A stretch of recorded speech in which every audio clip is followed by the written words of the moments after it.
Lara Bazelon, a professor at the University of San Francisco School of Law.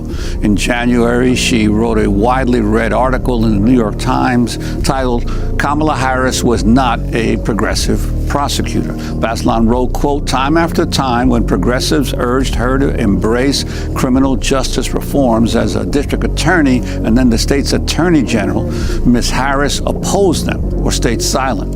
Most troubling, Ms. Harris fought tooth and nail to uphold wrongful convictions that had been secured through official misconduct that included evidence tampering, false testimony, and the suppression of crucial information by prosecutors." Lara Bazelon joins us now from San Francisco. Thank you for joining us, Professor Bazelon.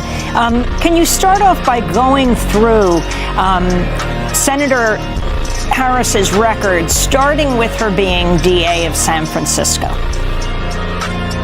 Sure. So she was elected in 2004, and she took a pretty courageous stance initially in that she didn't seek the death penalty against a man who had been accused of murdering a police officer, and she did get a lot of blowback from that. Subsequently, she moved much more towards the center in many of her positions, and two things happened in her tenure as DA that I think are worth mentioning.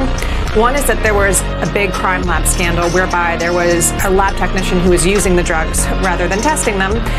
And as a result, many convictions became tainted. And it turned out that her office had known for months, top attorneys had, and had not disclosed that information to the defense. And when a judge found out, she became quite incensed and wrote an opinion castigating Harris for allowing this to happen. Harris's reaction to that was to try to get the judge disqualified by saying that she had a conflict of interest because her husband was a defense lawyer. That failed, and 600 cases were thrown out. The second piece of her tenure that I think is important that not a lot of people know about is a case involving a man named Jamal Truelove.